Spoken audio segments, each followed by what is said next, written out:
Chers compatriotes, chers frères béninoises et béninois, chers frères de la diaspora, c'est avec une grande émotion et une douleur profonde que je voudrais m'incliner devant la mémoire de nos frères et sœurs décédés au CNHU HKM des suites d'une interruption en fourniture d'énergie électrique la nuit du 7 octobre 2022.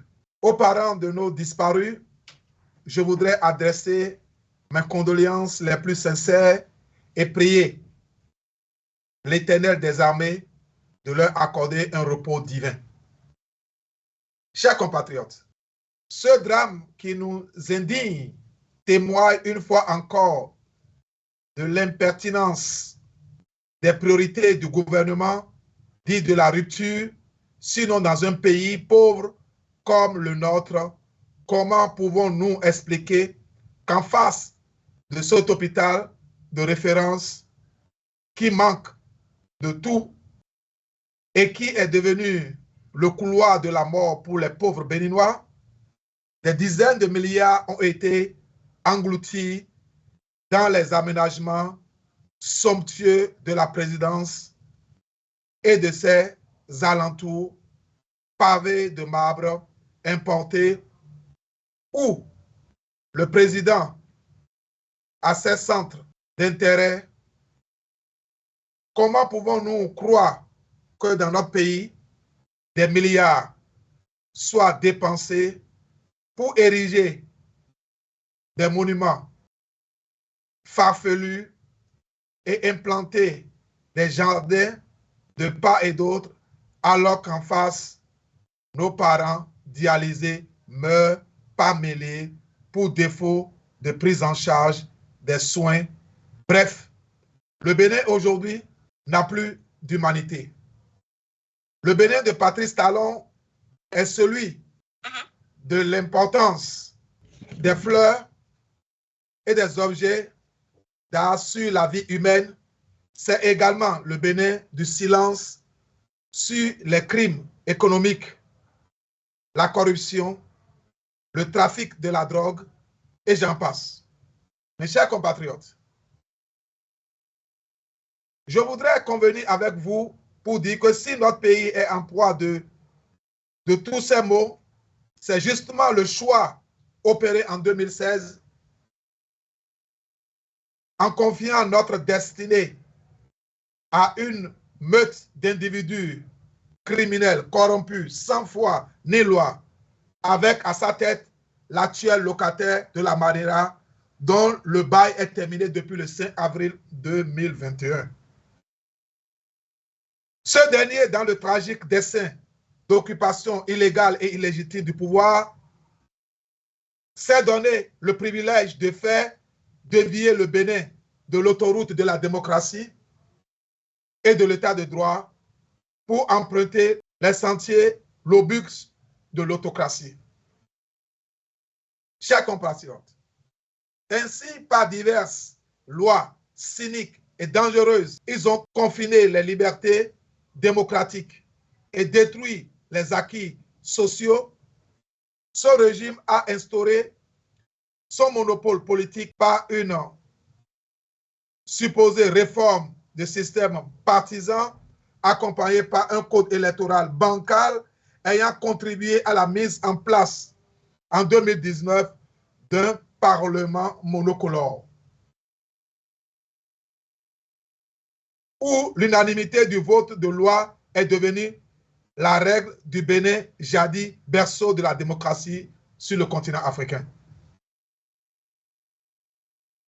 Ainsi, par diverses cyniques et dangereuses, ils ont conduit la liberté démocratique et détruit les acquis sociaux. Ce régime a instauré son monopole politique par une supposée réforme du système partisan, accompagnée par un code électoral bancal. L'accomplissement de ce vil dessein a permis la modification unilatérale de notre Constitution le 11 décembre 1990 pour se donner des surplus de jours sur la fin de son mandat initial et d'organiser une prétendue élection présidentielle bidon à l'image des pays sans culture démocratique et ivresse.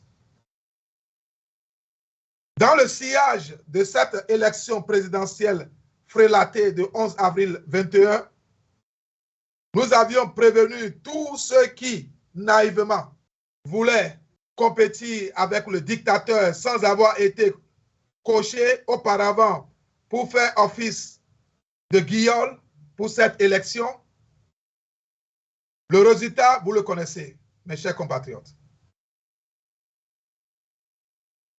Des vies sont brisées, des honnêtes citoyens sont pris en otage dans les prisons, d'autres en exil ou réduits au silence par les menaces.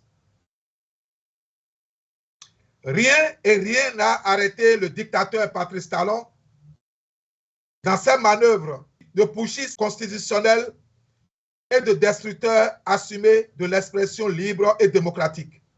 Il s'en est même époumoné devant la République française le 30 août dernier à Paris, où il se vantait de ne pas respecter les normes de la démocratie. Mes chers compatriotes, les griefs que nous portons contre l'instauration de la dictature par Patrice Talon sont restés intacts à nos jours. Rien n'a changé. Il faut également retenir que le paradigme de sa volonté de soumettre la démocratie béninoise n'a pas changé. Bien au contraire.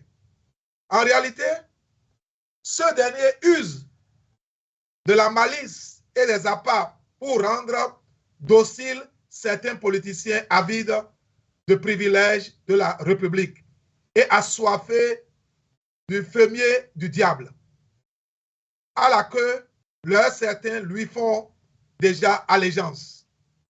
D'autres tapis dans le rang d'une opposition de façade profitant de sa générosité, de circonstances et d'intérêts. Chers compatriotes, tout le tintamarre que vous observez dans le camp du parti unique à deux branches, UP et BR, ainsi que les agissements au niveau des démocrates, FCBE, etc., n'ont pour unique objectif que de créer de la fumée pour permettre au dictateur Patrice Talon de se faire un make-up, comme le disent les Anglais, politique, face à nos pressions avec le soutien de nos partenaires internationaux que je remercie au passage. Mes chers compatriotes, dans ma précédente adresse, le 13 août 2022, je me suis prononcé sur les élections législatives en janvier 2023.